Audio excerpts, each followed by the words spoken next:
Yang kami hormati Bu Putri Dini, adik-adik sekalian yang sudah berhasil gabung pada siang hari ini.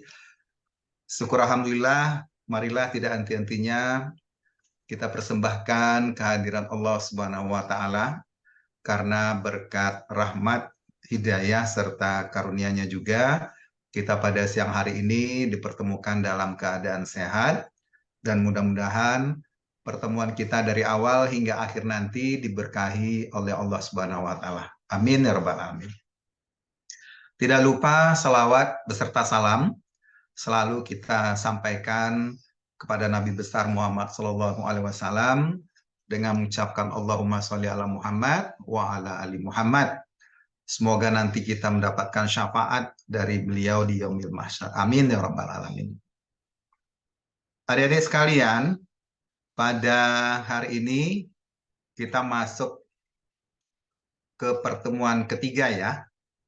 Sudah 2 kali pertemuan, tidak terasa ya, sudah 50% ini pertemuan kita pada angkatan 3 ini.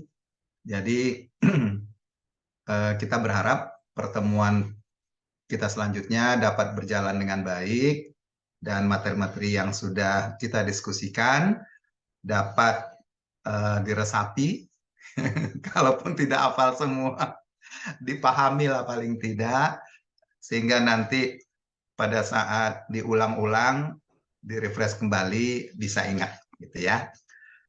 Nah, materi kita yang ketiga ini agak vulgar ya, tapi karena tuntutan bahwa ini merupakan materi yang harus kita sampaikan, harus kita diskusikan.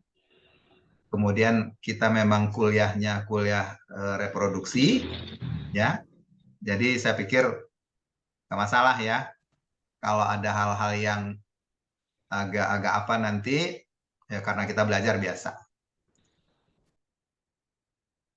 Sekarang kita belajar tentang tingkah laku reproduksi.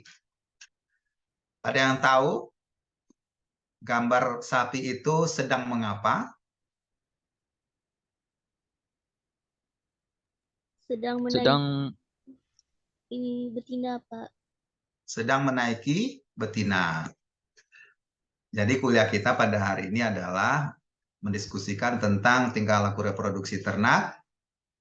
Ada beberapa tahapan. Yang pertama tahap prakopulasi, kemudian kopulasi, dan pasca kopulasi. Nah, apa yang dimaksud dengan kopulasi? Kopulasi adalah perkawinan ya. Nah, sumber mata kuliah pada siang hari ini saya ambil dari Sanger 2005, judul bukunya Pathway to Pregnancy and Parturition. Ini bisa Adik download di internet, bisa. Jadi nanti kalau mau lengkap lagi bahannya silakan ya. Bisa lebih paham lagi nanti mata kuliah ini. Nah, sekarang kita bahas dulu perkawinan. Perkawinan ternak itu adalah pertemuan atau mempertemukan ternak jantan dan betina setelah mereka mencapai dewasa tubuh untuk melakukan proses perkawinan dengan tujuan untuk meneruskan generasinya. Ya, dewasa tubuh, kemudian juga dewasa kelamin ya. Nah, secara umum metode perkawinan ternak itu dapat dibagi 2, yaitu secara alami dan secara buatan. Nah, secara buatan kita tahu dengan metode inseminasi buatan. Nah, masing-masing metode ini memiliki keuntungan, memiliki kelebihan, dan juga memiliki kelemahan atau kerugian. Nah, contoh, kalau dengan perkawinan alam, keuntungannya apa? Ya, kita bisa langsung mengawinkan ternak jantan itu dengan ternak betina. Kita tahu prosesnya seperti apa.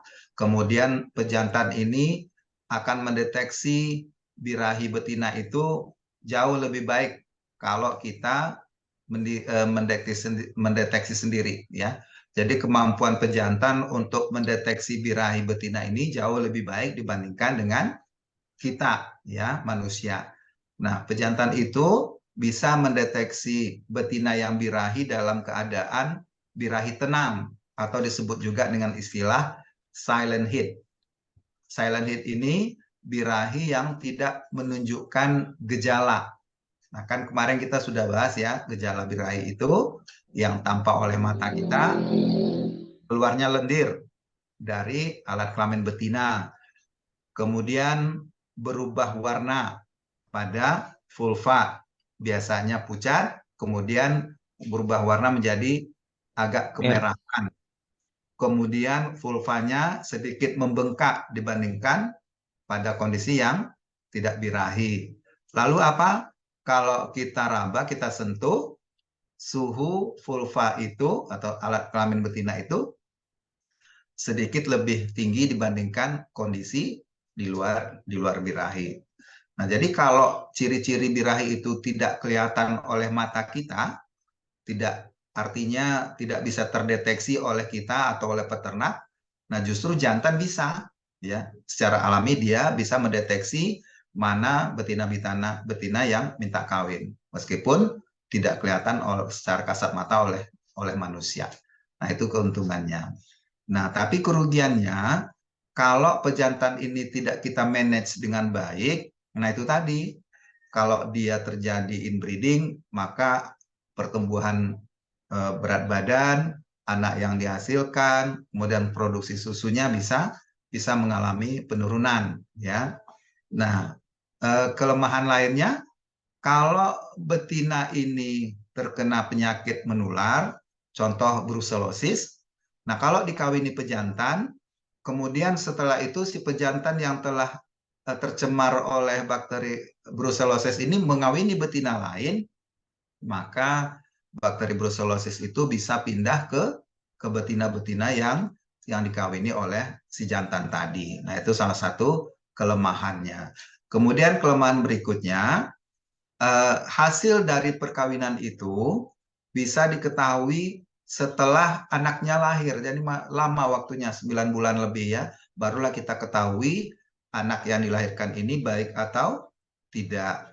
Jadi kita tahu nanti dari hasil perkawinan itu si jantan ini punya gen unggul atau tidak. Ya, kalau memang pertumbuhan berat badan anak yang dilahirkan itu bagus, berarti kualitas pejantan yang mengawini betina tadi bagus. Tapi kalau anak yang dihasilkannya jelek, berat badan lahirnya jelek, kecil, kemudian pertumbuhan berat badannya lambat, berarti si jantan ini punya kualitas yang tidak baik. Nah, kalau inseminasi buatan, kelebihannya bisa dia satu jantan itu dipakai semennya untuk mengawini banyak betina. Dia tidak dibatasi oleh jarak dan waktu. Ya, contoh semen atau semen beku dari pejantan yang ditampung di Lembang atau Singosari, setelah diproduksi menjadi semen beku bisa didistribusikan ke berbagai daerah di Indonesia, ya, dari Sabang sampai Merauke. Bisa mengawini banyak ternak kapanpun, yang penting betinanya birahi. Nah, itu keuntungannya. Jadi pemanfaatan keunggulan pejantan IB ini jauh lebih efektif dan efisien dibandingkan dengan kawin alam. Kalau kawin alam kan jantan hanya bisa melayani satu betina pada saat kawin, tetapi kalau dengan IB bisa sekali banyak. Kemudian dengan IB ini juga kita bisa mencegah penularan penyakit, ya, dengan manajemen processing semen yang baik, pemeliharaan pejantan yang baik, nah kita bisa mencegah penularan. Nah, kelemahannya kalau untuk perkawinan, tentu inseminasi buatan ini sangat berpengaruh, sangat dipengaruhi oleh banyak faktor, ya. Yang pertama dari faktor semennya sendiri. Kalau motilitasnya rendah, ya, post towing motility-nya rendah di bawah 40%, itu besar kemungkinan angka kebuntingannya menjadi rendah. Kemudian kalau peternaknya tidak mampu mengidentifikasi tanda-tanda birahi ternak, nah ini juga akan menurunkan conception rate-nya atau angka kebuntingan dari hasil IB itu. Karena apa? Karena petugas tidak tepat waktu melakukan IB, gitu ya. bisa lebih dulu, bisa terlambat melakukan IB-nya. Ini salah satu faktor menyebabkan angka kebuntingannya menjadi rendah. Kemudian ternak itu sendiri, ternak betinanya. Kalau ternak betinanya sehat, normal, maka hasil IB-nya akan tinggi. Tapi kalau betinanya tidak sehat, tidak normal, mungkin alat kelaminnya tidak normal begitu ya, tidak sehat, bisa menurunkan angka kelahiran. Nah, yang faktor yang lainnya adalah petugas inseminatornya. Kalau petugas inseminatornya terampil, ahli, tentu angka kebuntingannya jauh lebih tinggi dibandingkan petugas yang kurang ahli. Jadi masing-masing metode perkawinan ini, ya baik alam maupun buatan itu memiliki kelebihan dan kekurangan. Oke. Nah, perkawinan alami ini perkawinan antara pejantan dan betina yang diawali dari adanya pejantan yang tampak meningkat libidonya dan betina yang sedang mengalami masa birahi. Nah, nanti kita lihat. Nah, contoh seperti gambar di atas. Ini kelihatan tanda-tanda perilaku atau tingkah laku pada betina atau pada pejantan. Ya, di antara lain adalah adanya flagmen seperti bibir yang mencibir ya. Nah, seperti gambar di atas. Kemudian betina yang birahi itu biasanya diciumi atau menciumi gitu ya, bagian belakang, bagian pantat. Nah, kemudian saling menaiki. Jadi betina yang birahi itu terkadang dia menaiki betina lain, terkadang dia dinaiki gitu ya, saling menaiki begitu. Nah, ini salah satu tanda bahwa akan terjadi perkawinan secara alami antara jantan dan betina. Kemudian tingkah laku reproduksi ini merupakan komponen wajib dalam proses reproduksi. Jadi secara alami tingkah laku ini selalu kita lihat, selalu kita saksikan ya pada saat akan terjadi perkawinan alam secara alami.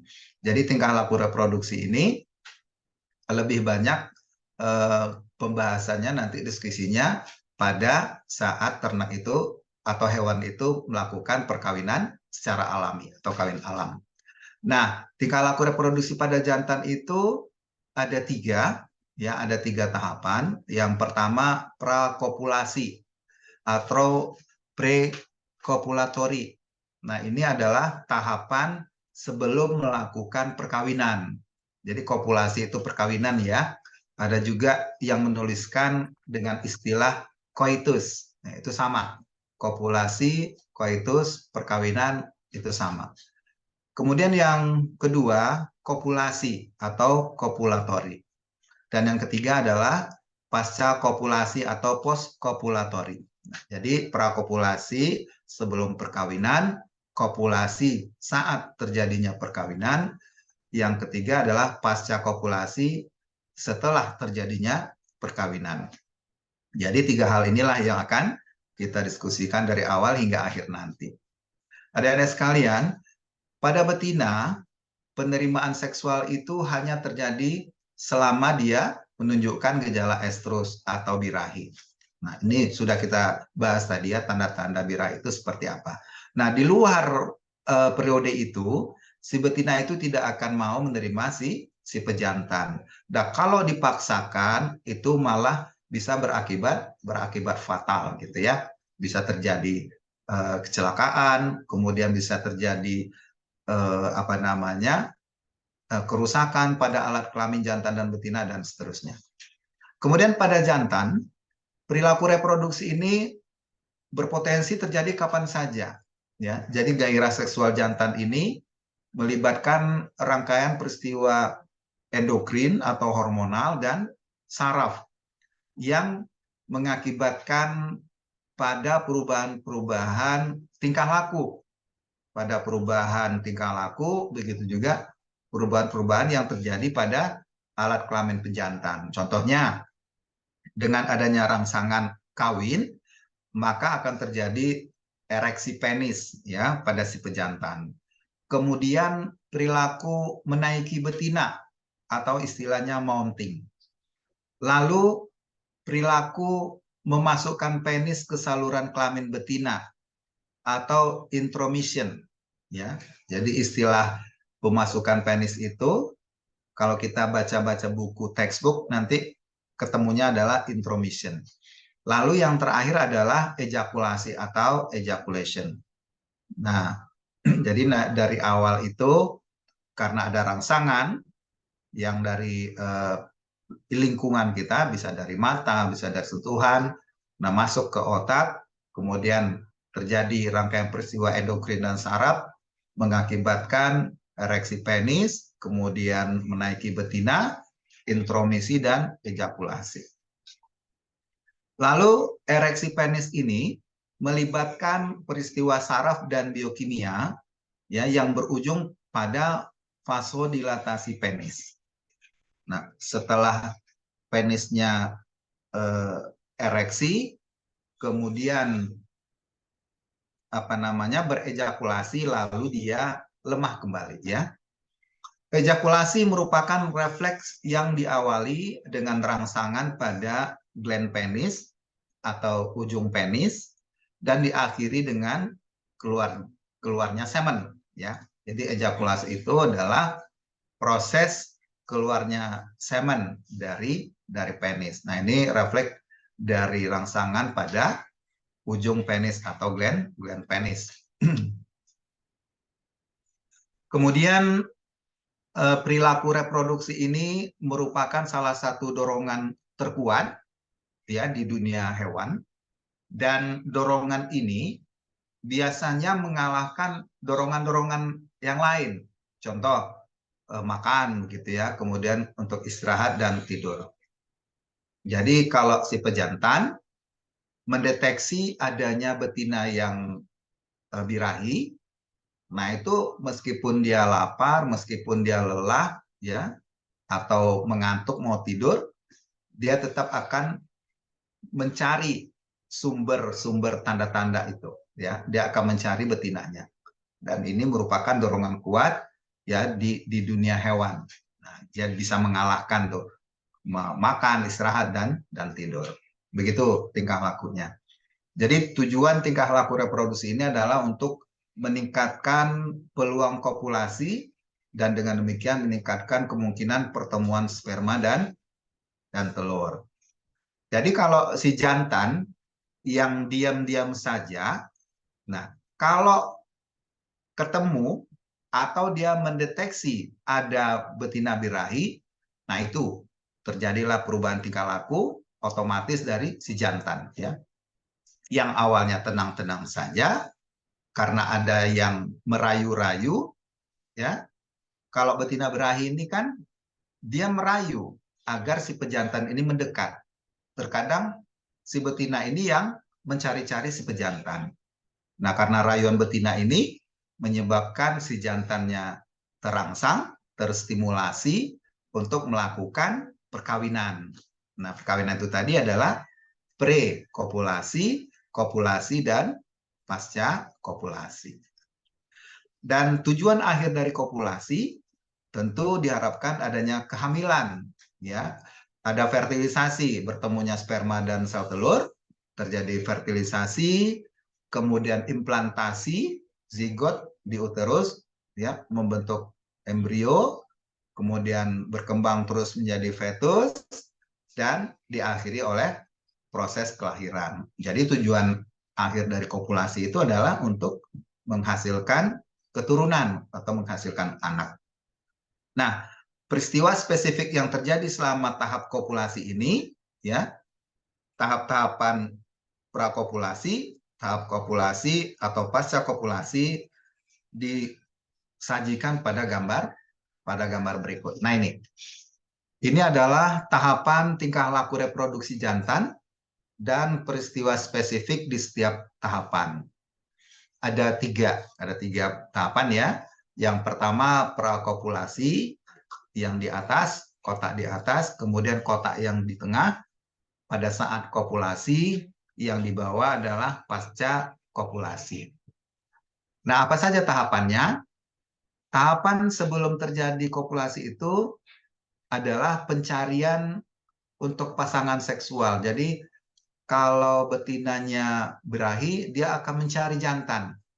Kemudian jantan kalau mendeteksi adanya betina birahi, dia akan mencari. Jadi mencari pasangannya untuk melakukan hubungan seksual gitu ya, untuk melakukan perkawinan.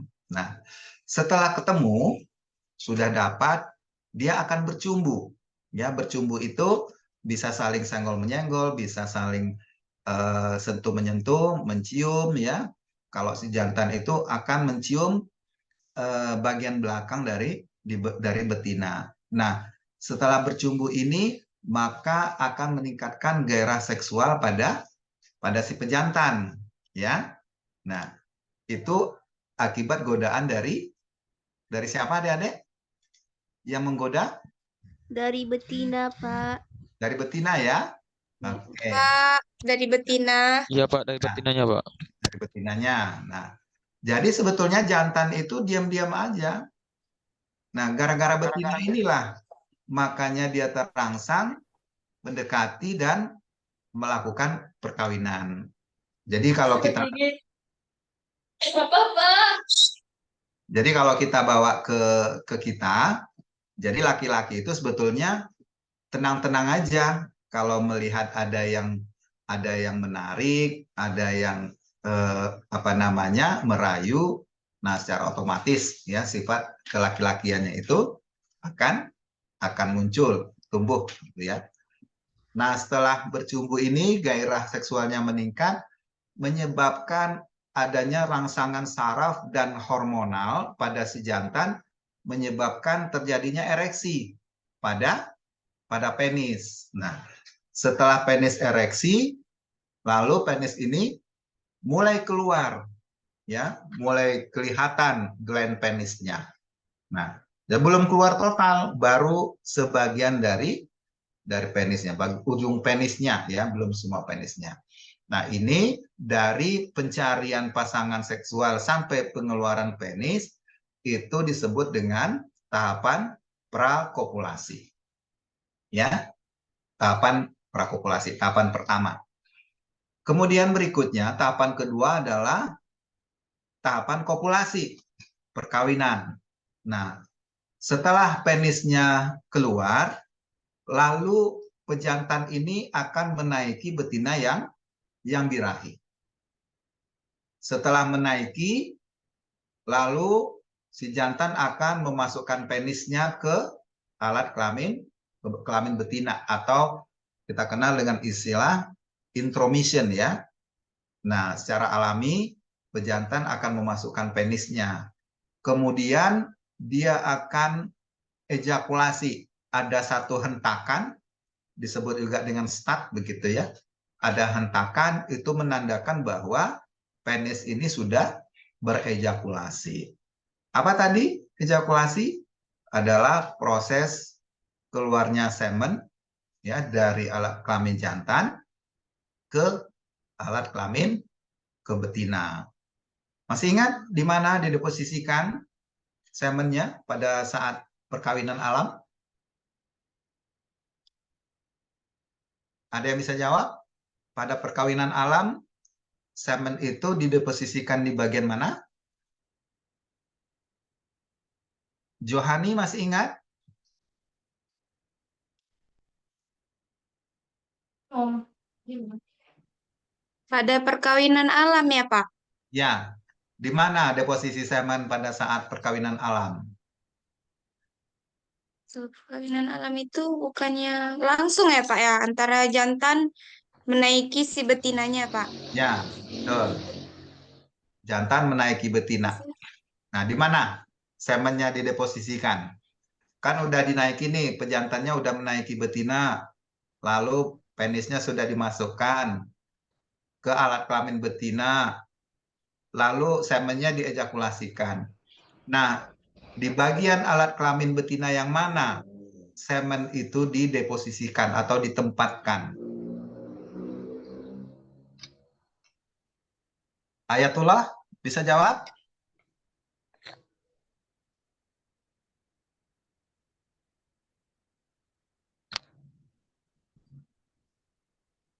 Di penis bang, penis. Di bagian penis. Oke, sekarang gini, saya ulangi. Pada saat kopulasi, ya, si pejantan itu akan menaiki betina. Nah, seperti ini nih pada background saya kan begitu ya, menaiki betina.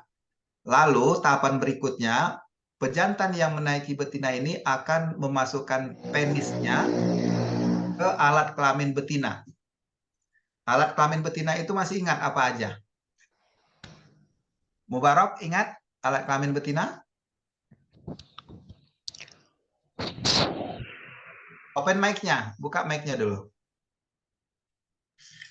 Vagina, Pak, vagina. Vagina, apa lagi? Ovarium. Ovarium itu organ dalam. Oke, ovarium. Tuba falopi, Pak. Tuba falopi, apa lagi? Apa ya? Serviks, Pak, serviks. Cervix. Apa lagi? Ayatullah, apa Vulva, coba? vulva. Vulva udah tadi. Ya. Vulva, vagina, Vagina bagian luar ya. Serviks, cervix, tuba falopii, klitoris termasuk, Pak. ya itu bagian luar ya. Uterus. Ya. Nah, jadi pertanyaannya tadi, setelah jantan menaiki betina, kemudian memasukkan penisnya ke alat kelamin betina, ke saluran reproduksi, kemudian terjadi ejakulasi. Ejakulasi ini adalah proses keluarnya semen dari alat kelamin jantan ke alat kelamin betina. Nah, pertanyaannya, di bagian mana dari alat kelamin betina itu semen itu ditempatkan, disemprotkan, atau dideposisikan? Di bagian mana? Di serviks, Pak. Serviknya Pak, servik. Nah, jadi semen itu dideposisikan di Serviks. vagina mendekati Serviks. cervixnya. Kalau bisa tidak penis sapi jantan itu memasuki serviks?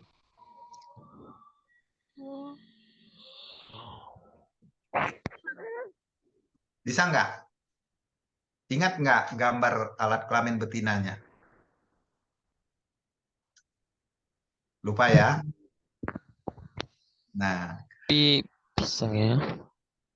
jadi serviks itu saluran yang kecil ya, yang tidak bisa dimasuki oleh penis sapi jantan.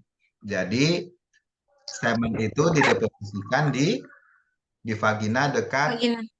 mulut serviks atau disebut juga dengan fornix ya, mulut serviks. Nah, setelah dideposisikan di situ, maka spermatozoanya berenang, berjalan ya, berenang melalui serviks, kemudian ke uterus, sampai ke kornua, tuba falopii, sampai ketemu dengan sel telur. Jadi nanti kalau ditanya di mana deposisi semen pada saat kawin alam, adalah di vagina. Kalau IB, di mana semennya dideposisikan atau disemprotkan? Ke servik juga Pak. Melewati Di pintu Melalui serviks, Pak. vagina. melewati serviks ya. Serviks. Biasanya pada posisi keempat, serviks itu memiliki cincin. Pintu keempat, Pak. Ada cincin, biasanya 4 buah ya. Nah, Iya Pak. setelah cincin keempat, pada bagian korpus uteri, disitulah semennya dideposisikan atau disemprotkan. Oke, nah sekarang sudah terjadi ejakulasi. Begitu setelah terjadi ejakulasi, maka si jantan ini akan turun, ya. Nah, setelah dia ejakulasi, turun, kemudian setelah dia turun dari tubuh betina, maka tahapan berikutnya adalah periode refraktor. Nah, periode ini adalah kembalinya posisi penis ke posisi semula. Jadi penis itu tertarik kembali ke abdomen, ke dalam tubuh pejantannya. Jadi pada saat jantan ini turun, itu penisnya masih kelihatan. Nah, setelah itu masuk periode berikutnya refraktor, penisnya masuk lagi ke dalam tubuhnya, ya, ke abdomen. Yang terakhir sekali adalah memori. Memori ini peristiwa yang dialami oleh sapi jantan mulai dari pre-kopulasi, kopulasi hingga pasca kopulasi. Dia merekam, ya, merekam peristiwa mulai dari pencarian betina, kemudian bercumbu gitu ya, menimbulkan gairah seksualnya, lalu terjadi ereksi, kemudian penisnya keluar, kemudian dia menaiki betina, pemasukan penis, ejakulasi, lalu turun, kemudian terjadi refraktor dari penisnya, dia ingat semua, ya, dia masuk dalam memorinya. Kalau memorinya bagus, ingat adik-adik ya, kalau pengalaman kawinnya itu bagus, artinya tidak ada gangguan, semua prosesnya berjalan lancar, betina itu birahinya bagus, prosesnya bagus, tidak ada gangguan, maka ini bisa meningkatkan libido si jantan. Keinginan kawinnya itu akan kuat. Nah, ini juga bisa meningkatkan produksi semennya. Bisa meningkatkan jumlah semennya, bisa meningkatkan kualitas semennya. Nah, jadi untuk perkawinan itu sebaiknya disarankan ya tidak ada yang mengganggu, tidak ada keributan. Jadi berilah suasana atau lingkungan yang betul-betul disukai oleh ternak kita, baik jantan maupun betina. Tetapi kalau memorinya ini jelek, peristiwa yang dia rekam itu jelek, ada gangguan begitu ya, suara bising membuat dia tidak tenang pada saat melakukan kopulasi, ini bisa menurunkan libido si jantan, bisa mengganggu. Dengan demikian produksi semennya juga akan menurun, baik dari sisi kuantitasnya maupun kualitasnya. Sampai di sini ada yang mau bertanya?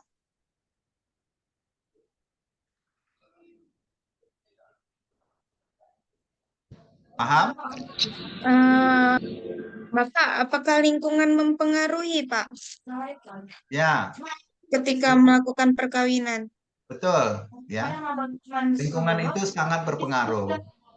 Nah, oleh sebab itu biasanya untuk menampung semen jantan untuk keperluan inseminasi buatan kan kita koleksi semennya.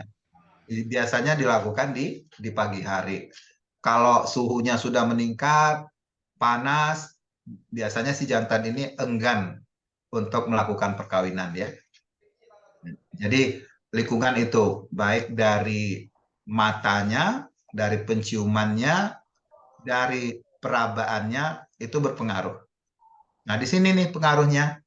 Pada saat dia mencari pasangan ini, pada tahapan prakopulasi mencari pasangan, begitu ketemu pasangan, kalau memang betinanya itu menunjukkan gejala birahi yang bagus, menghasilkan feromon yang bagus, dia akan meningkatkan dengan bercumbu, begitu ya.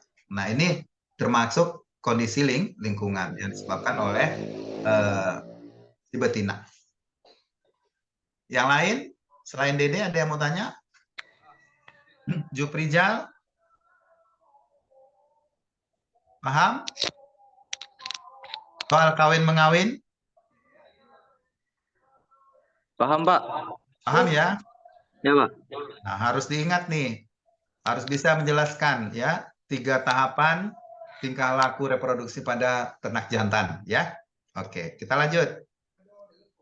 Nah, jadi adik-adik sekalian, tingkah laku reproduksi pejantan ini dianggap melayani fungsi, ya, fungsi daya tarik, kerentanan ataupun penerimaan dari betina.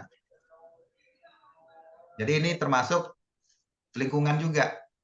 Bagaimana betina itu memberikan daya tarik kepada pejantan, bagaimana dia memberikan rangsangan atau kerentanan, bagaimana pula si betina ini menerima kehadiran si jantan. Nah, kalau semuanya itu berjalan dengan baik, maka tingkah laku prakopulasi, kopulasi, dan pasca kopulasi ini akan dilakukan oleh si pejantan. Nah, daya tarik betina itu mengacu pada perilaku dan sinyal, ya, untuk menarik perhatian pejantan. Nah, seperti contoh postur tubuhnya, kemudian vokalisasi atau suara dari si betina, ya. Karena saat betina birahi atau estrus itu sering mengeluarkan suara, ya, suara-suara yang jarang ditemukan pada saat di luar birahi. Kemudian perilaku dan isyarat kimia seperti feromon. Jadi alat kelamin betina yang sedang birahi itu mengeluarkan zat kimia yang disebut dengan feromon yang bisa menarik perhatian si pejantan. Nah, feromon inilah yang bisa dicium oleh si pejantan yang dikeluarkan oleh betina yang jaraknya jauh. Ya. Jadi feromon yang dibawa angin tercium oleh pejantan, makanya si pejantan itu mencari si betina yang sedang birahi ini, betina yang mengeluarkan feromon ini. Itulah yang bisa menyebabkan pejantan mengidentifikasi betina yang sedang birahi. Karena ada apa? Karena ada feromon. Ingat ya. Nah, kemudian dengan daya tarik ini meningkatkan minat pejantan untuk mendekat. Ya, setelah teridentifikasi, oh ini ternyata betina yang sedang birahi. Dia ciumi pantatnya, dia dekati, maka terjadilah percumbuan antara si jantan dan si betina. Oke, ini masuk dalam kategori perilaku prakopulasi. Nah, lalu kerentanan, ya, proceptivity ini mengacu pada perilaku yang ditunjukkan oleh betina kepada jantan untuk merangsang pejantan melakukan kopulasi, ya, atau memulai kembali perilaku hubungan seksual setelah kopulasi. Jadi perkawinan itu bisa berulang. Setelah terjadi perkawinan pertama, kopulasi pertama, kemudian betina, ya, merangsang kembali, maka bisa terjadi kopulasi berikutnya. Nah, contohnya perilaku betina yang ditunjukkan kepada jantan, menyeruduk kepala jantan, kemudian menaiki jantan. Nah, ini dua perilaku yang sering ditunjukkan oleh betina pada saat, ya, kerentanan ini, ya. Lalu kerentanan ini juga dapat mencakup perilaku di antara betina, misalkan mereka saling menaiki satu sama lain. Itu masuk dalam kategori proceptivity atau kerentanan. Nah, saling menaiki betina ini maksudnya adalah ditujukan untuk pejantan, ya. Jadi dengan kondisi seperti itu akan menyebabkan pejantan menjadi terangsang, terstimulasi. Nah, kemudian penerimaan atau receptivity adalah perilaku kopulasi betina yang menjamin pemasukan penis pejantan. Nah, contohnya apa? Betina itu akan diam, ya, dia akan diam berdiri atau lordosis, lalu dia mengangkat ekor dan mundur ke arah pejantan. Artinya dalam kondisi ini sebetina itu sudah menerima, ya, menerima untuk dikawini oleh pejantan. Nah, kira-kira itu tingkah laku reproduksinya.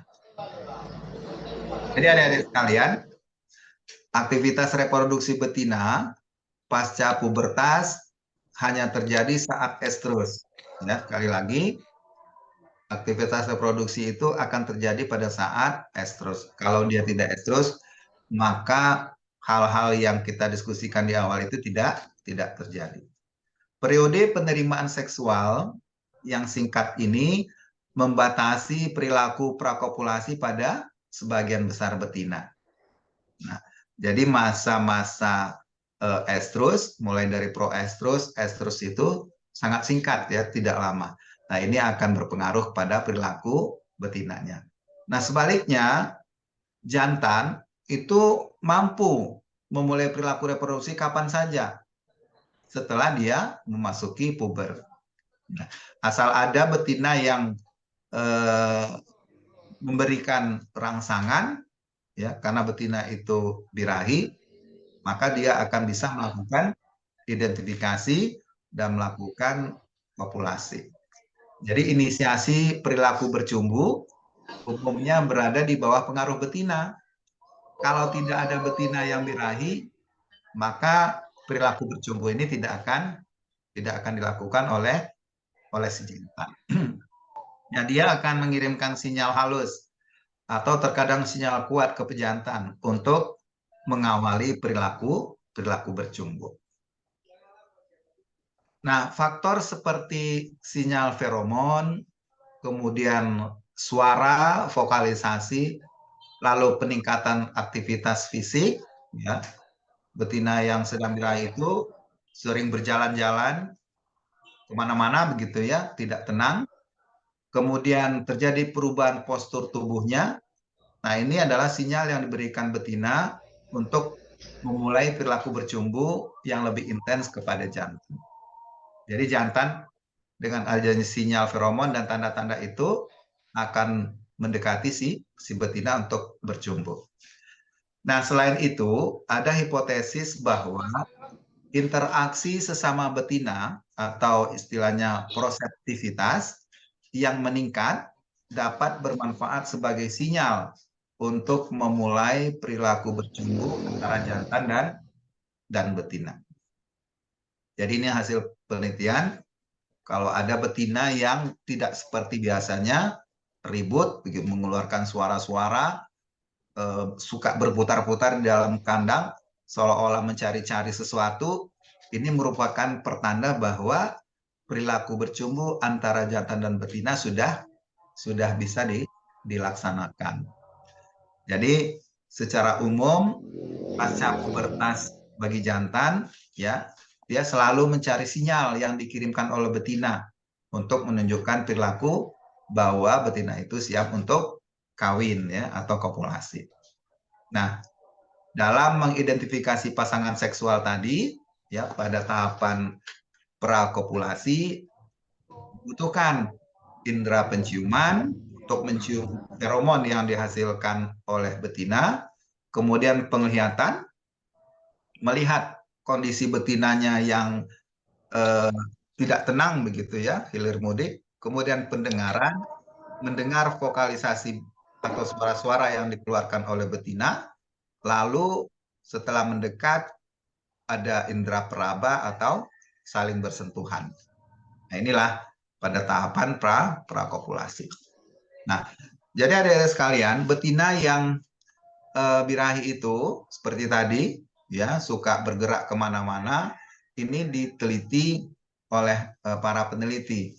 Contoh pada gambar, pada yang di atas ini adalah pada sapi, ya sapi betina, terlihat pada saat estrus, ya aktivitasnya meningkat, kurvanya meningkat. Kemudian setelah masa estrus selesai, habis, pergerakannya atau aktivitas betina itu menurun kembali. Ya, ada zigzag sedikit. Kemudian dia masuk periode estrus berikutnya, aktivitasnya meningkat lagi. Ya, dari berjalan-jalan sana sini, mencari pasangan, mencari jantan ya. Kemudian menurun lagi setelah estrusnya selesai. Nah, begitu juga pada sapi. Kelihatan pada masa estrus aktivitasnya meningkat ya. Kemudian tenang kembali setelah estrus selesai, lalu meningkat lagi setelah pada saat estrus, kemudian turun lagi. Begitu juga pada tikus, ya, aktivitasnya meningkat pada saat estrus, kemudian menurun, meningkat lagi. Nah, ternyata pada manusia juga seperti itu, pada wanita ya. Jadi, pada saat menstruasi, itu aktivitas wanita itu sedikit lebih tinggi dibandingkan pada saat dia tidak mens.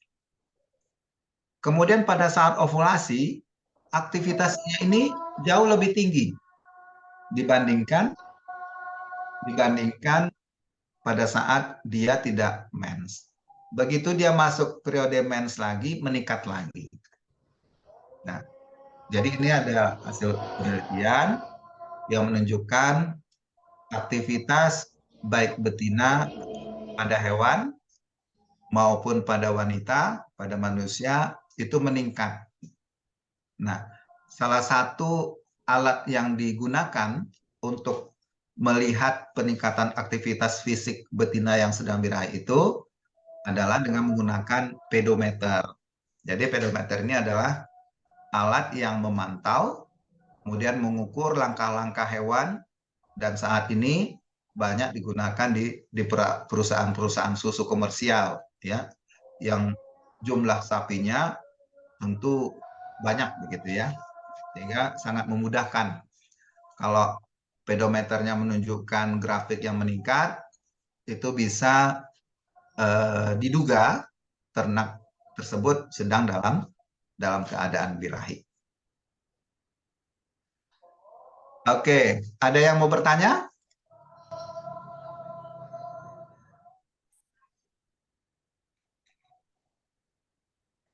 Nah, sekarang sudah masuk asar. Bagi adik-adik yang mau sholat, silakan secara bergantian ya.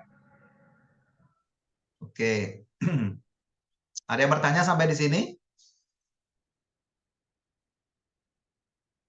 Kalau belum, kita lanjutkan. Nah, jadi setelah pasangan teridentifikasi oleh si jantan, ya, maka akan dilanjutkan dengan perilaku atau tingkah laku reproduksi berikutnya adalah bercumbu. Jadi bercumbu ini perilakunya sangat spesifik ya. Salah satu contohnya, si pejantan itu mengendus atau mencium bagian vulva si betina. Kemudian buang air kecil oleh betina di hadapan si jantan. Kemudian contoh yang sering terjadi perilaku Flehman, ya, seperti gambar pada kuda, pada sapi. Flehman ini seperti mencibir, ya, bibir bagian atas itu terangkat, agak terangkat dibandingkan kondisi biasanya. Jadi ini perilaku bercumbu itu ya, sering mengendus vulva oleh jantan, kemudian betinanya buang air kecil di hadapan pejantannya, kemudian adanya Flehman, menyengir, lalu dagu bertumpu, ya, biasanya betina itu menumpukan dagunya baik pada jantan, kemudian berputar, lalu meningkatkan bunyi suara, ya, atau vokalisasi. Nah, pada banyak spesies, indera penglihatan menjadi hal yang paling penting dalam kaitannya untuk meningkatkan gairah seksual pada jantan, ya. Namun hal ini tidak berarti bahwa rangsangan selain penglihatan, ya, seperti pendengaran atau penciuman itu tidak penting. Nah, bukan berarti itu tidak penting ya. Jadi penglihatan, penciuman, pendengaran itu juga hal yang sangat penting untuk meningkatkan gairah seksual si pejantan. Nah, jadi adik-adik, respon Flehmen itu melibatkan pengeritingan bibir atas, ya. Jadi bibir atas itu seperti keriting, sehingga udara mengalir melalui saluran hidung, ya. Dibatasi udara. Dengan Flehmen itu, udara mengalir ke hidung itu dibatasi. Lalu tekanan subatmosfer dibuat di dalam saluran nasopalatina, ya, di bagian hidung. Oleh sebab itu, cairan dapat disedot melalui saluran dan masuk ke permukaan sensorik organ vomeronasal namanya. Tanda panah pada sapi menunjukkan perkiraan bukaan saluran nasopalatina. Nah, ini ya, bagian tengah kelihatan nasopalatina duct, saluran nasopalatina duct. Pada saat hewan itu Flehmen, ya, atau pengeritingan bibirnya. Kemudian postur tubuh atau disebut juga lordosis atau postur kawin oleh betina, yaitu menunjukkan tanda-tanda penerimaan. Nah, ini juga menyebabkan atau memicu perilaku seksual pada jantan. Jadi begitu jantan mengetahui hal tersebut, maka jantan akan terangsang. Jadi perlu ditekankan bahwa lordosis ini adalah respon motorik betina yang sangat spesifik terkait dengan kesediaan untuk kawin. Jadi kalau enggak birahi jangan coba-coba, ya. Postur kawin ini tidak akan ditunjukkan oleh betina. Apa contoh postur kawin ini? Diam, ya, tidak bergerak, berdiri diam, dan mengangkat ekor, artinya mempersilahkan jantan untuk segera melakukan kopulasi, ya.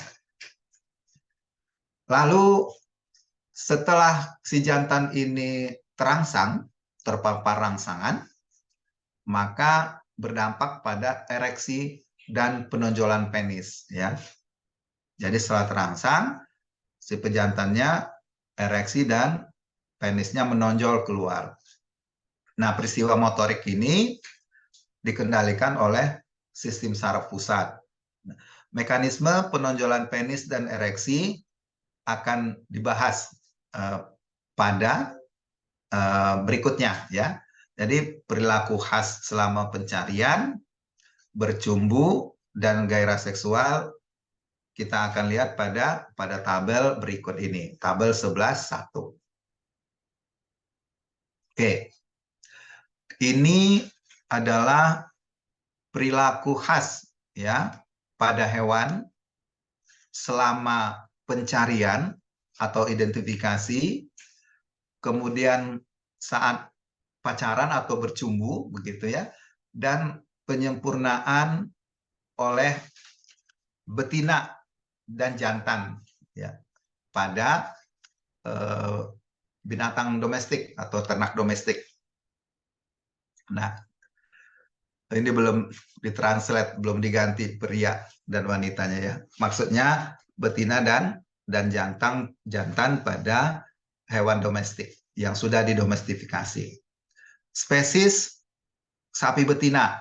Nah, selama pencarian perilakunya adalah peningkatan pergerakan, ya, aktivitasnya meningkat, kemudian peningkatan suara, vokalisasi, lalu mengangkat ekor. Nah, pada tahapan berikutnya bercumbu, peningkatan perawatan diri, ya, suka menjilat-jilat, lalu upaya menaiki betina lain. Nah, gairah seksual menaiki sesama jenis dan berdiri tegak atau siap dinaiki.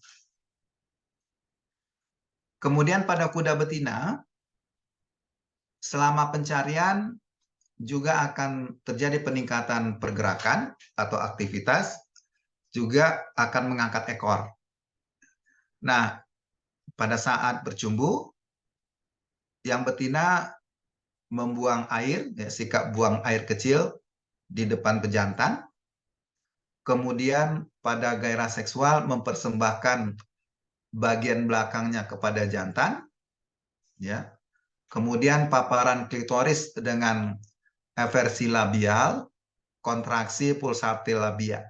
Jadi pada kuda itu akan terlihat alat kelamin bagian luarnya pada labia, pada vulva akan berkontraksi, ya, berkontraksi, gitu. Akan terjadi seperti denyutan. Kemudian pada domba betina gelisah, ya, selama pencarian itu sama, gelisah, aktivitas meningkat untuk mencari pejantan. Lalu pada periode bercumbu buang air kecil, ya. Kemudian pada gairah seksual dia sama, sikap tidak bergerak, ya, atau berdiri tegak, diam, siap dinaiki. Pada babi betina sama, pada selama pencarian kegelisahan, tapi tidak seperti pada spesies lain. Kemudian bercumbu maupun pada gairah seksual dia sama, sikapnya tidak bergerak, ya. Jadi pada saat berjumpu dia pun diam, siap untuk dinaiki. Nah, pada anjing betina selama proses pencarian ini dia akan menjelajah wilayah teritorinya, ya, mencari di mana ada pejantan. Kemudian pada proses bercumbu dia sikap tidak bergerak, diam, gitu ya. Kemudian pada gairah seksual ekor dibelokkan ke satu sisi, kemudian buang air kecil di hadapan jantan, lalu menggosok kepala dengan penuh kasih sayang. Ya, kelihatan kaki depannya menggosok-gosok kepala. Kemudian kucing betina. Nah, selama proses pencarian dia vokalisasi panggilan. Tidak jarang kita lihat, kita dengar, ya, suara kucing mengeong-ngeong. Itu salah satu tanda dia memasuki tingkah laku reproduksi untuk kawin. Kemudian pada saat bercumbu, kucing betina ini berjongkok, kemudian penuh kasih sayang, menggosok kepala, dan berguling-guling. Kemudian gairah seksual meninggikan bagian belakang atau bagian pantat dan hiperekstensi punggung, ya, punggungnya lordosis. Lalu presentasi vulva melihatkan vulvanya, menunjukkan vulvanya pada jantan, lalu ekornya dibengkokkan, ya. Ini tentu kesiapan untuk perkawinan. Kemudian kita lihat pada yang jantan, tadi pada betina. Nah, pada sapi jantan, pada saat mencari pendekatan secara seksual pada kelompok betina yang aktif menunjukkan lordosis atau posisi siap kawin. Kemudian dia akan mencari sapi betina yang flehmen. Lalu pada saat bercumbu, si jantan ini menjilat daerah perineal atau belakang betina. Kemudian terkadang dagunya disandarkan ke bagian belakang betina. Kemudian lordosis, ya, postur tubuh untuk siap kawin. Nah, pada fase penyempurnaan atau gairah seksual terjadi penonjolan penis, ya. Kemudian terjadi pengeluaran cairan seminal plasma, dan kalau dievaluasi akan ditemukan sedikit spermatozoa. Kemudian terjadi ereksi dan percobaan untuk menaiki si betina. Nah, bagaimana dengan kuda jantan? Dia juga mencari secara visual, kemudian menunjukkan flehmen, ya, ciri-ciri flehmen, atau menyengir, mengangkat bibir bagian atas. Pada saat bercumbu, kelihatan kuda jantan itu gembira, ya, gembira ketemu dengan betina, ya, bercumbu dengan betina. Nah, ini akan kelihatan sekali flemennya pada kuda jantan ini, menandakan dia sedang gembira dan sedang bercumbu. Lalu pada gairah seksual terjadi tonjolan penis tanpa pengeluaran seminal plasma ya pada preejakulatnya. Jadi penisnya keluar tetapi tidak ada cairan yang dikeluarkan. Lalu pada domba jantan, pada proses pencarian mengendus dan menjilat daerah genital, kemudian menyenggol domba betina dan juga menunjukkan ciri-ciri Flehmen. Dan pada saat bercumbu, leher terentang dan kepalanya horizontal, ya membentuk garis lurus dengan bagian punggung. Pada saat gairah seksual, retraksi dorsal pada skrotum, ya, secara berulang kali, kemudian terjadi tonjolan penis dan juga tidak mengeluarkan cairan plasma. Pada babi jantan, dia akan bergerak di antara betina.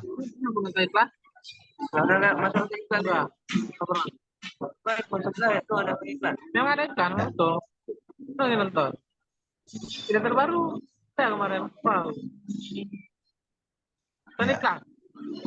Biasa banyak di itu di atas. Oke. Ada yang terbuka mic-nya.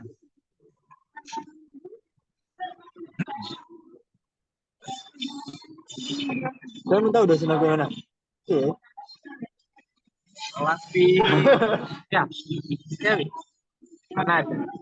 Iya.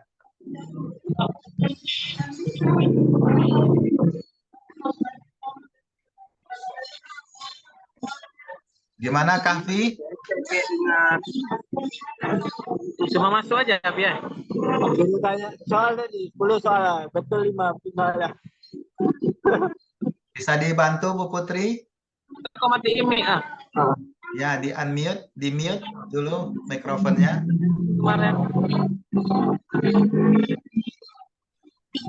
Kapi, mic-nya, woi.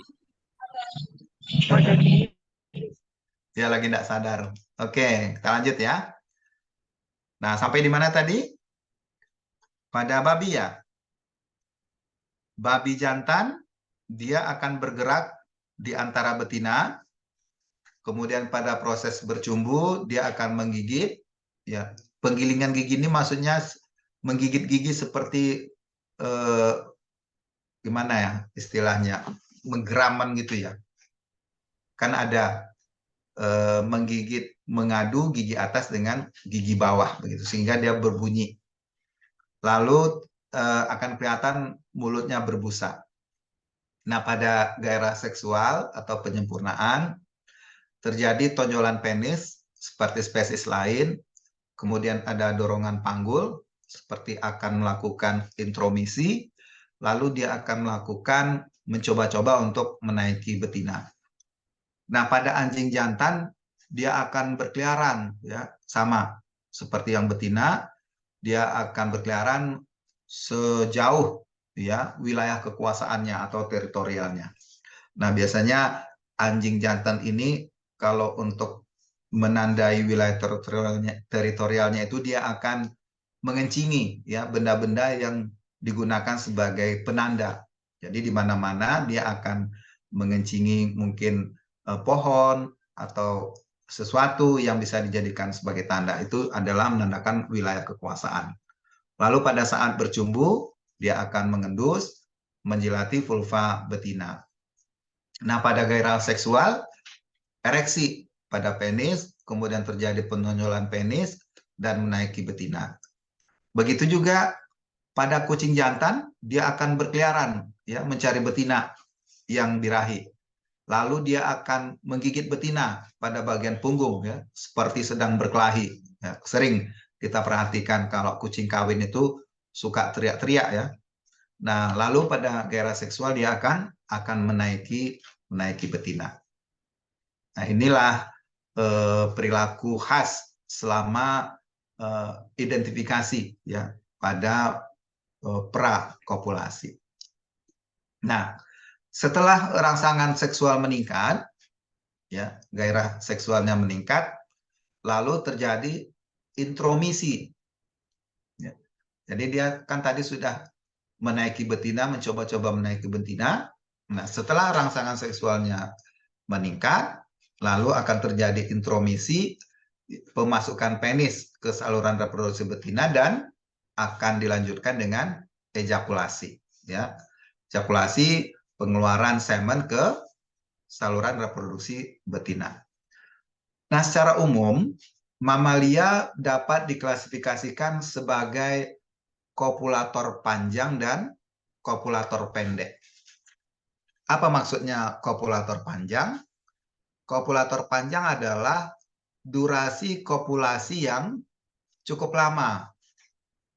Sementara kopulator pendek adalah durasi atau lamanya proses kopulasi yang singkat, pendek gitu ya. Nah, apa saja yang masuk kategori kopulator panjang dan kopulator pendek? Nah, sapi, domba, kambing itu masuk ke dalam kopulator pendek. Sedangkan babi, anjing, dan unta adalah kopulator yang panjang. Jadi durasi kopulasinya lebih lama dibandingkan dengan sapi, domba, dan kambing. Nah, lalu bagaimana dengan kuda? Kuda ini intermediate, di tengahnya, ya, antara sapi dan antara kopulator pendek dan kopulator panjang. Kalau kita mengacu kepada durasi atau lamanya waktu yang digunakan untuk kopulasi atau kawin. Nah, pada gambar berikut kita akan lihat perilaku menaiki pada jantan, ya. Jadi perilaku menaiki ini dibutuhkan betina yang diam, ya. Dan jantan ini akan menaikkan kaki depannya dan mengangkangi daerah ekor pada betina. Adik-adik sekalian, kita ulangi, intromission adalah masuknya penis ke dalam vagina, ejakulasi atau ejaculation adalah keluarnya semen dari penis masuk ke saluran reproduksi betina. Oke. Nah, gambar 1110 ini menjelaskan ciri-ciri kopulasi, tempat pengendapan mani atau deposisi semen, dan jumlah ejakulasi hingga kekenyangan, maksudnya hingga puas, dan kelelahan pada domba jantan, sapi jantan, kuda jantan, dan babi hutan jantan. Nah, sekarang kita lihat. Yang pertama adalah domba. Lama kopulasinya 1 sampai 2 detik. Ini masuk kopulator panjang atau pendek? Pendek, Pak. Pendek ya. Waktunya hanya 1 sampai 2 detik. Volume ejakulatnya 0,8 ya sampai 1 mili. Nah, rentang terendahnya 0,1, tertingginya 2 mili. Ya, rata-rata 0,8 sampai 1. Kemudian di mana deposisi semen? Pada bagian luar serviks ya, pada bagian luar serviks atau pada vagina. Nah, jumlah ejakulasi hingga puas. Dia bisa berejakulasi sebanyak 10 kali ejakulasi.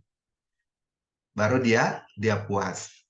Nah, bagaimana menentukan hewan itu puas atau tidak? Tentu diamati dari tingkah lakunya.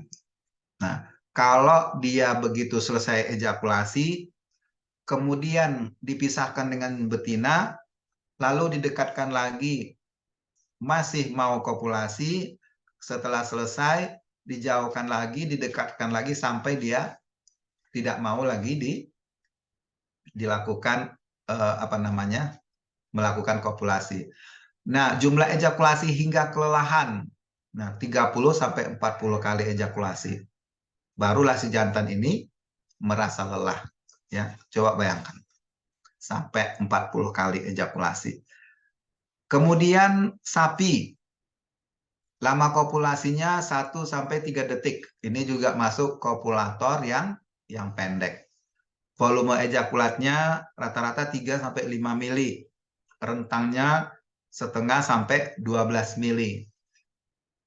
Deposit semen di bagian fornix vagina atau di pintu serviks. Nah, gitu bagian ujung, bagian vagina ya. Jumlah ejakulasi hingga puas 20. Nah, jumlah ejakulasi hingga kelelahan 60. Ini 60 sampai 80 ini kelebihan ya. Nanti saya cek lagi. Oke. Lalu pada kuda 20-60 detik, volume ejakulatnya 75 sampai 120 ml. Deposisi bagian luar serviks atau semen memasuki uterus dengan tekanan tinggi. Kemudian jumlah ejakulasi hingga puas 3, jumlah ejakulasi hingga kelelahan 20. Nah, selanjutnya, kalau untuk kuda ini intermediate ya, antara kopulator panjang dan kopulator pendek. Kalau sapi 1-3 detik, kalau kuda 20-60 detik.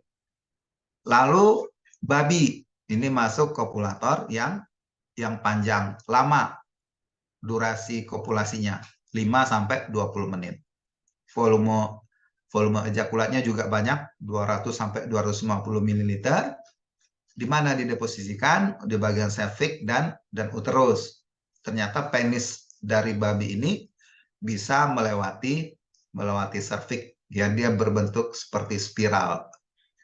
Jumlah ejakulasi hingga puas 3, jumlah ejakulasi hingga kelelahan 8.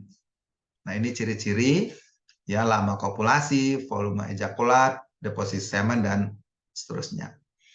Kemudian onta ya, 6-20 menit, volume ejakulatnya 3-8 ml. Deposisi semennya sebagian di uterus, di rahim, sebagian di dalam serviks, dan sebagian di dalam vagina. Ya, jadi ada 3 bagian onta ini mendeposisikan semennya. Masuk kopulator yang panjang. Ya. Lalu jumlah ejakulasi hingga puas 23 perkawinan selama 24 jam. Dan untuk ejakulasi hingga kelelahan datanya tidak tersedia. Kemudian lama, ya, mirip seperti onta. Lama kopulasinya 20-30 menit. Volume ejakulatnya 1-5 ml. Deposisi semennya intrauterin di dalam uterus. Ya. Lalu untuk jumlah ejakulat ini datanya tidak tersedia. Nah, jadi ini yang membedakan kopulator panjang, pendek, dan intermediate.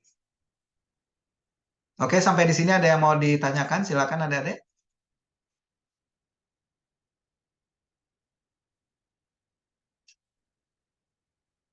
Jelas ya? Mana yang panjang, mana yang pendek, mana yang menengah. Nah, ini tadi masuk di dalam memori. Ya, pengalaman seksual masa lalu ini penting bagi pejantan.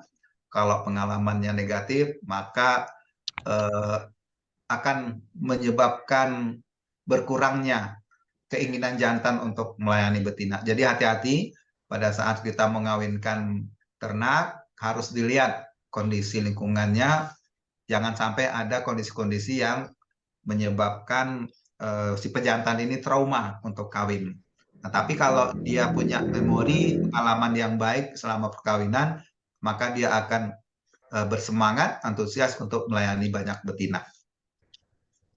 Lalu perilaku pasca kopulasi meliputi turun atau dismounting, dan periode di mana pejantan betina atau keduanya tidak akan melakukan kopulasi kembali. Ya, jadi pasca kopulasi itu setelah intromisi, ejakulasi, lalu turun. Nah, itu masuk dalam tahapan pasca kopulasi atau setelah terjadinya perkawinan.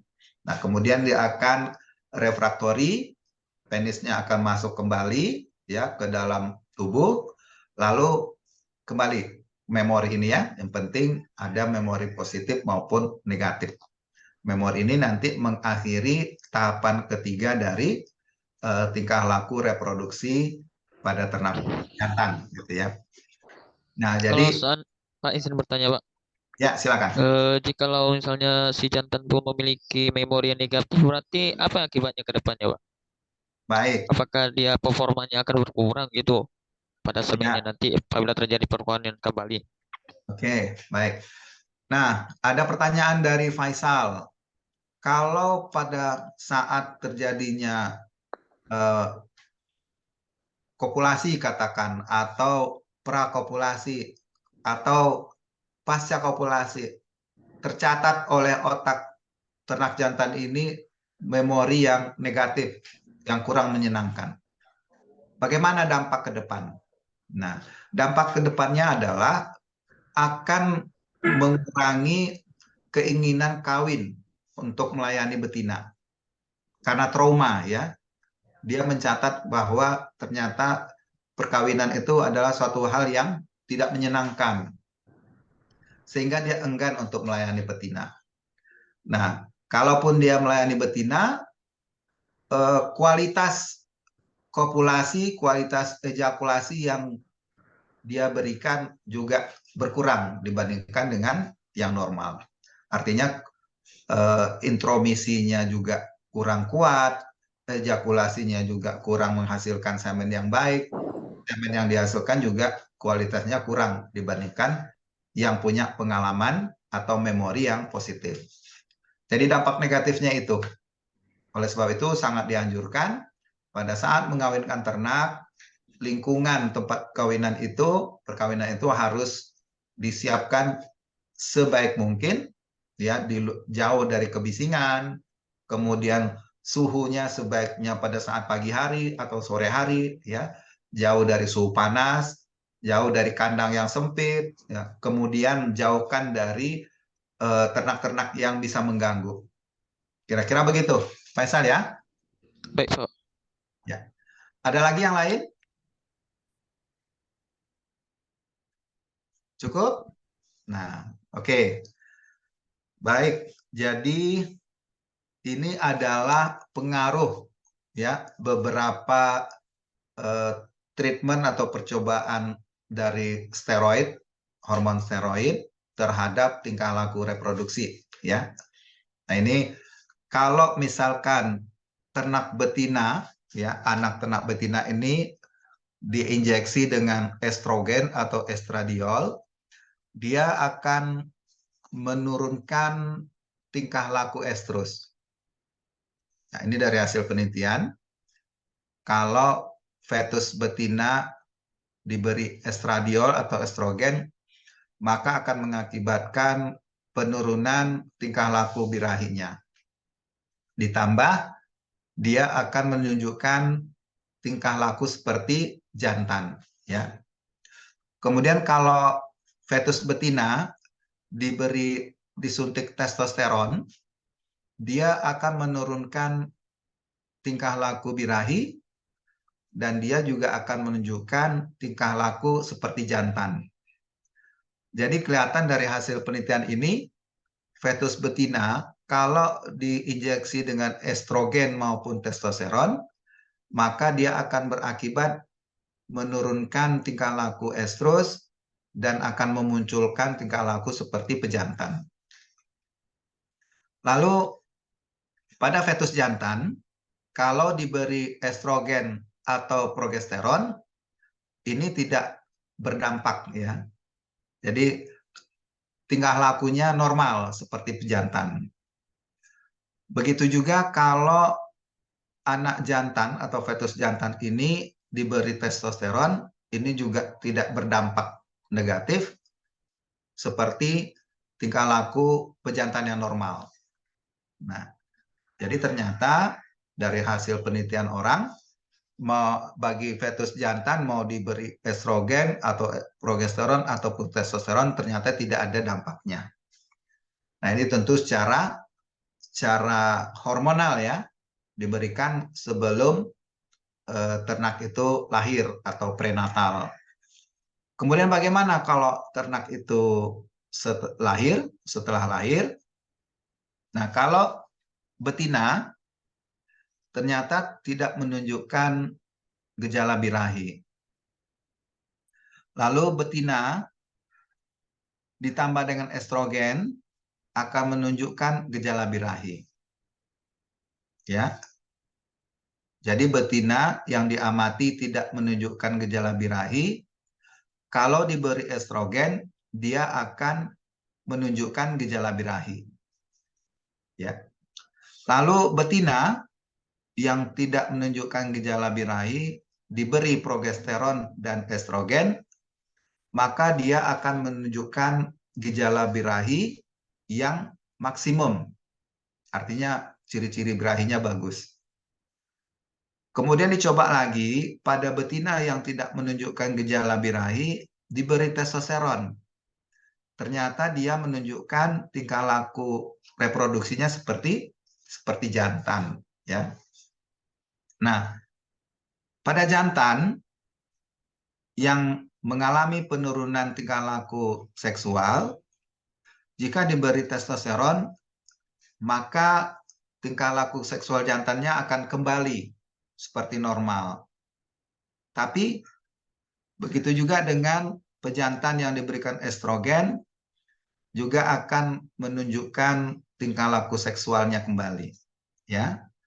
Nah, ini pada betina yang disilang itu adalah betina yang mengalami ovarektomi, artinya betina yang tidak memiliki ovari lagi, sudah dibuang. Sementara jantan yang dicoret adalah jantan yang tidak memiliki testis atau yang telah mengalami orkidektomi. Jadi testisnya dibuang. Ini beberapa percobaan yang dilakukan oleh para ahli untuk meneliti pengaruh hormon terhadap anak jantan, anak betina, maupun yang sudah lahir maupun yang belum lahir.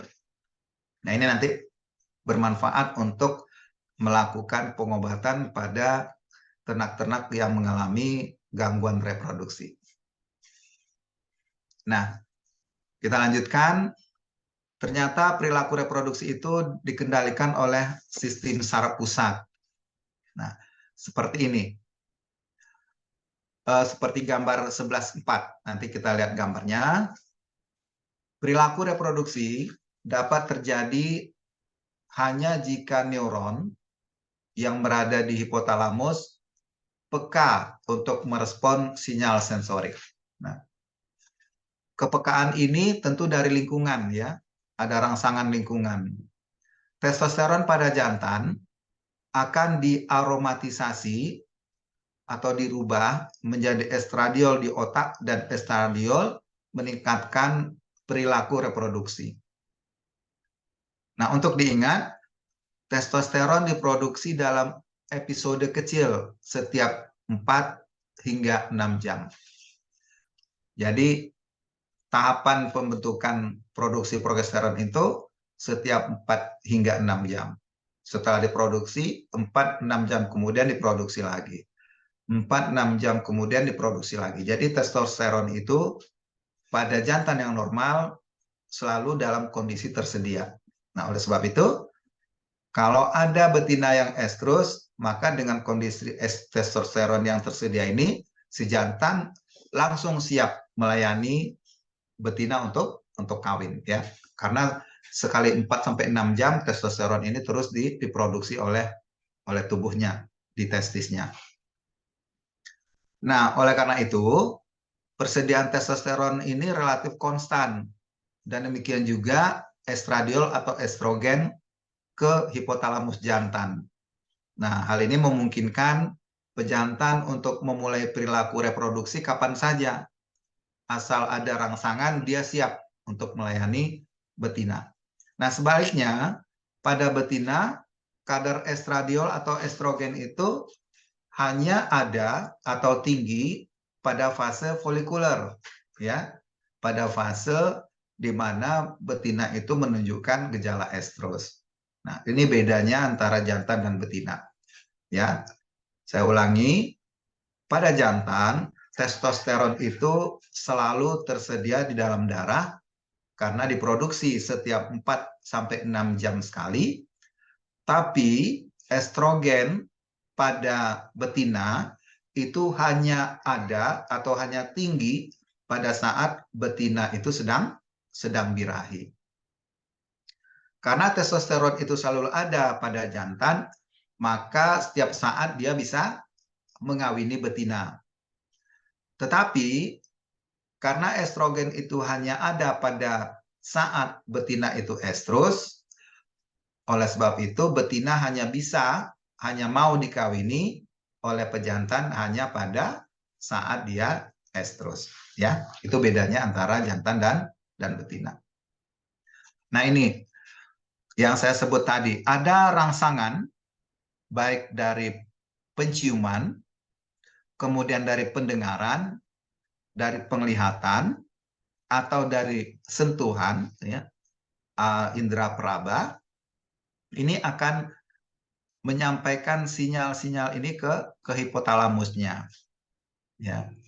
Nah, nanti hipotalamus ini akan mengeluarkan releasing factor, ya, faktor pengeluaran. Ya.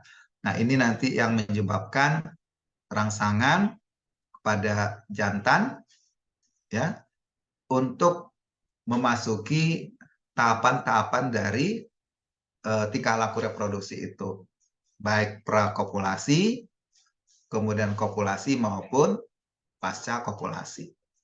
Semuanya berasal dari rangsangan sensori dari hidung, pendengaran, mata maupun kulit perabaan.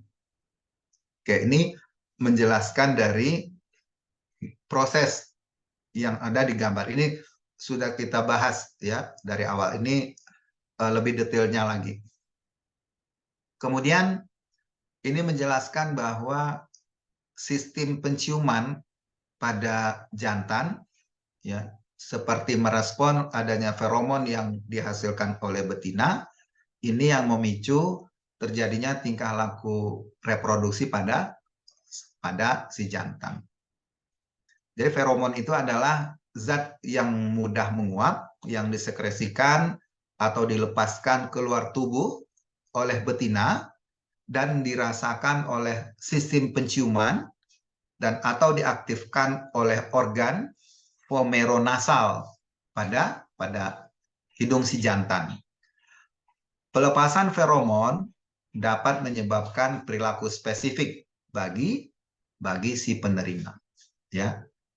Jadi kalau ada jantan yang sedang berdiri di lingkungan populasinya, kemudian mencium adanya feromon, maka si pejantan ini akan berkeliling di populasi atau di kelompoknya tersebut mencari betina yang mengeluarkan feromon tersebut. Dengan adanya feromon, pejantan bisa mengidentifikasi betina, mendekatinya, bercumbu, ya, kemudian mencoba menaiki, terjadi intromisi dan ejakulasi. Nah, ini juga menjelaskan proses terjadinya rangsangan baik oleh saraf maupun oleh hormonal, ya. Kemudian ini juga menjelaskan perilaku Flehman yang merupakan tanda-tanda akan dimulainya proses reproduksi, ya, baik pada jantan maupun pada betina. Izin Pak, mau nanya Pak. Oke, silakan.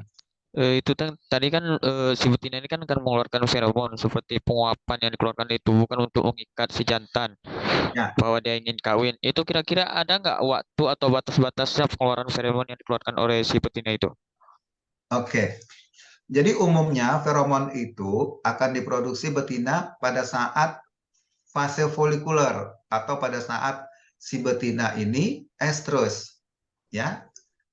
Nah, feromon ini adalah suatu zat yang mudah menguap yang menjadi media untuk tanda, ya, sebagai penanda bagi pejantan menentukan mana betina yang birahi.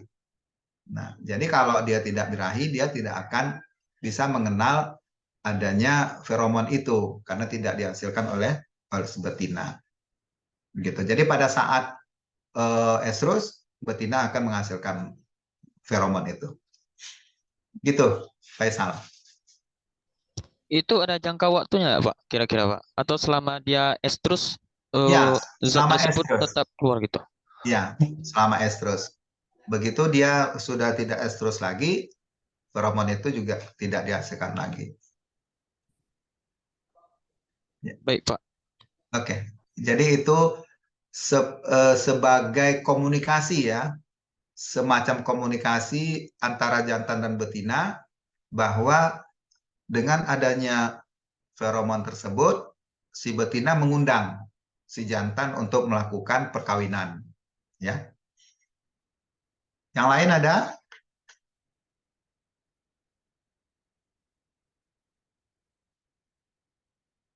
Ada yang mau ditanyakan? Belum? Oke. Nah, Fleischmann itu juga sebagai penanda. Jadi dengan mata, jantan akan melihat ada sapi-sapi yang Fleischmann, dia akan tahu bahwa sapi betina itu sedang menerima ya kedatangan si pejantan. Oke, ini juga masih penjelasan. Nah, ini adalah suatu cara untuk melatih ternak jantan agar bisa menghasilkan tingkah laku reproduksi yang baik ya. Jadi ini merupakan tempat pemanasan yang digunakan untuk merangsang perilaku seksual pada sapi jantan ya. Hal ini diperlukan pada saat kita melakukan proses penampungan semen untuk dibekukan dalam proses inseminasi buatan. Jadi ternak jantan yang ada tanda panah ini sengaja kepalanya diarahkan keluar agar bisa menyaksikan ya ternak jantan yang sedang melakukan kopulasi. Nah, seperti gambar si jantan FH ini mencoba menaiki pejantan pemancingnya atau betina pemancing. Jadi ternak pemancing yang coklat ini yang berada di bawah itu bisa betina, bisa jantan, bisa juga dummy ya untuk latihan bagi si pejantan yang akan dijadikan pejantan IB yang akan ditampung semennya. Nah, dengan kondisi ini ya maka pejantan-pejantan yang melihat proses tingkah laku reproduksi jantan yang ada di depannya itu akan merangsang, melatih, yang menstimulasi sapi-sapi jantan ini untuk melakukan hal yang sama. Ya, ini sangat dibutuhkan pada balai inseminasi buatan. Kemudian rangsangan sentuhan dari jantan ini juga penting untuk membangkitkan postur seksual atau postur berdiri oleh betina.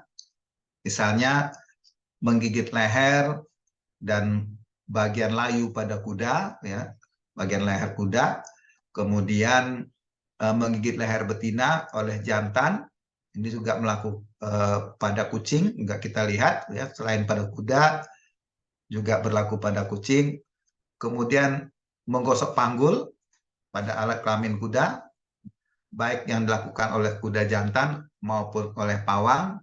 Nah, ini juga bisa meningkatkan, membangkitkan sinyal perilaku estrusnya. Lalu tanda-tanda menempelkan dagu pada sapi jantan pada punggung sapi betina, ini juga tanda-tanda akan terjadi perkawinan gitu. Nah, ini juga sudah kita bahas tadi. Saya ingin melihatkan pada saat terjadi ereksi ya, ternyata di dalam penis itu terjadi peningkatan tekanan. Nah, contoh nih, selama tahap akhir ereksi, tekanan di dalam jaringan cavernosa penis. Jadi di dalam penis itu ada jaringan namanya cavernosa. Contoh kalau pada kambing, tekanannya bisa mencapai 7.000 mm Hg. Nah, saat dia lembek, tekanan itu turun menjadi 19 mm Hg. Kalau pada sapi, tekanan penis 1.700 mm Hg. Jadi lebih rendah dibandingkan kambing ya. Ini pada selama ereksi. Nah, setelah selesai ereksi, refraktor menjadi 30 mm Hg. Jadi tekanannya segera menurun. Ya, oleh sebab itu penisnya menjadi lembek atau lemas. Ya. Nah, gambar 11.7 ini merangkum ya ereksi penis dan tekanan intrapenis yang berkaitan dengan kontraksi otot-otot ischiocavernosus atau otot bulbospongiosus yang ada di penis. Nah, ini contoh terjadi pada saat ereksi kemudian vasodilatasi. Nanti bisa adik-adik perhatikan lebih detail ya. Bahannya sudah saya share di grup WA kita. Nah, ini yang dinamakan pada saat penis itu lembek, sinusoidnya rata karena saraf adrenergik itu mensekresi norepinefrin yang menyebabkan vasokonstriksi atau penyempitan arteri. Ya. Aliran darah ke cavernosa jaringan cukup rendah untuk sebagian besar waktu. Sejak tidak ada rangsangan erotogenik, NANC atau non-adrenergik non-koligernik neuron parasimpatis tidak melepaskan oksida nitrat atau NO. Oleh karena itu, vasokonstriksi diutamakan, vasodilatasi pelebaran lumen pembuluh darah ini menceritakan kondisi penis lembek ya. Jadi yang sebelah kiri frasit penis ini penis dalam keadaan lembek, sementara erek penis ini penis dalam kondisi tegang. Nah, ereksi penis dalam keadaan tegang itu ketika rangsangan erotogenik hadir ya, neuron NANC non-adrenergik, non-kolinergik, menyebabkan cavernosa itu berisi darah, ya penuh berisi darah. Jadi yang menyebabkan ereksi pada penis adalah terisinya cavernosa ini, jaringan cavernosa ini cukup ya. Kalau pada saat darah tidak mengalir kepada cavernosa menyebabkan penisnya menjadi lembek. Ini menceritakan bagaimana proses terjadinya ereksi. Oke. Saya ingin melihatkan yang terakhir proses perkawinan pada anjing ya. Nah, ini kopulasi pada anjing. Ini bagian alat kelamin anjing, yang merah ini arteri, yang biru itu adalah venanya. Nah, pada anjing ini terjadi beberapa kali kopulasi atau perkawinan. Perkawinan tahap pertama, jantan menaiki betina dengan cara yang khas ya dari hewan yang berkaki 4. Nah, kemudian betina pada saat menerima jantan akan mengarahkan ekornya ke samping sehingga penis itu bisa masuk dengan sempurna ke dalam vagina ya dengan beberapa kali gerakan mendorong. Tahap perkawinan ini hanya berlangsung 1-2 menit. Fraksi pertama dan kedua dari semen diejakulasikan pada saat pertama tahap perkawinan. Jadi pada tahap pertama ini semennya sudah diejakulasikan. Yang ini gambarnya first stage coitus gitu ya, perkawinan tahap pertama. Kemudian tahap berikutnya the turn, berbalik. Jadi si jantan akan memutar badannya ya berlawanan arah dengan betina. Ini adalah transisi antara tahap pertama dan tahap kedua untuk perkawinan. Jadi dalam kondisi ini penisnya tidak keluar dari alat kelamin betina. Sesaat setelah ejakulasi, anjing itu akan turun dan berbalik sambil mengangkat salah satu kaki belakangnya di atas betina, ya, seperti gambar ini. Nah, kemudian terjadi perkawinan tahap kedua yang di bawah second stage coitus, ya. Setelah berbalik, hewan-hewan itu berdiri dengan seperempat punggungnya bersentuhan. Artinya punggung mereka saling bersentuhan. Dan kepalanya menghadap ke arah yang berlawanan. Kalau di sini betina menghadap ke kiri, jantan menghadap ke kanan. Fraksi ketiga dari semen adalah ejakulasi selama tahap ini. Pada tahap pertama tadi sudah keluar ya, fraksi pertama dan kedua. Kemudian ini dideposisikan di vagina. Kemudian pada tahap ketiga dilakukan fraksi ketiga dideposisikan pada perkawinan tahap kedua. Perkawinan ini berlangsung 5 sampai 45 menit. Dia masuk kopulator panjang, durasinya lama. Nah, perkawinan tahap 2 ini diyakini tujuannya adalah untuk mendorong semen yang dideposisikan itu ya ke rahim. Awalnya kan dideposisikan di vagina. Nah, perkawinan tahap kedua ini diyakini untuk mendorong semen masuk ke rahim atau ke uterus. Nah, berbalik adalah untuk mencegahnya lepasnya penis, dan karena itu perlu mempertahankan tekanan intravaginal yang tinggi. Jadi vagina betina itu memberikan tekanan yang tinggi sehingga penis jantan ini tidak bisa lepas, tetap berada dalam vagina betina. Nah, ini fenomena yang cenderung memaksa fraksi yang kaya sperma itu masuk ke dalam rahim. Nah, sayangnya tingkah laku reproduksi anjing yang seperti ini sering dianggap hal yang tidak wajar oleh orang yang tidak paham tentang reproduksi anjing, sehingga kalau melihat proses perkawinan seperti ini, adanya perikatan ini, orang berusaha untuk memisahkan, ya. Padahal itu adalah proses agar spermatozoanya yang dideposisikan di vagina itu bisa masuk ke dalam rahimnya betina.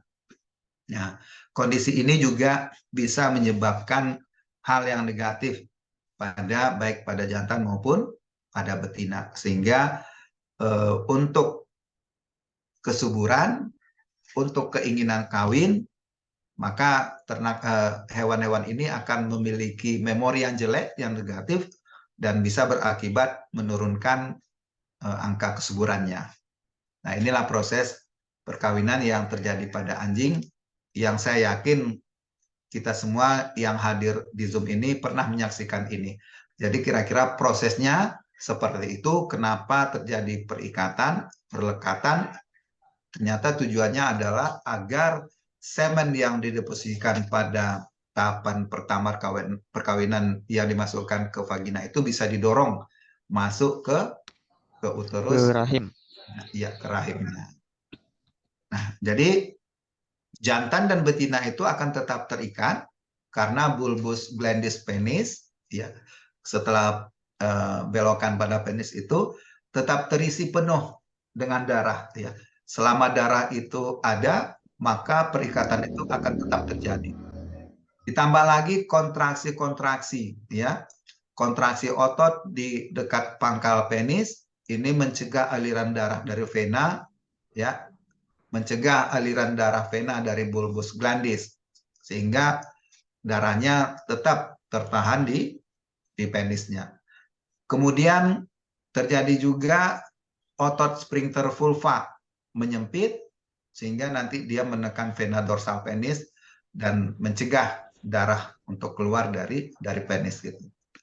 Nah, setelah terjadi ejakulasi, darah keluar tidak ada lagi pada bulbus glandis ini, maka barulah anjing betina dan anjing jantan ini saling melepaskan diri. Ini menandakan bahwa proses perkawinannya sudah selesai. Oke, sampai di sini materi kita untuk hari ini. Ada pertanyaan? Adik-adik sekalian?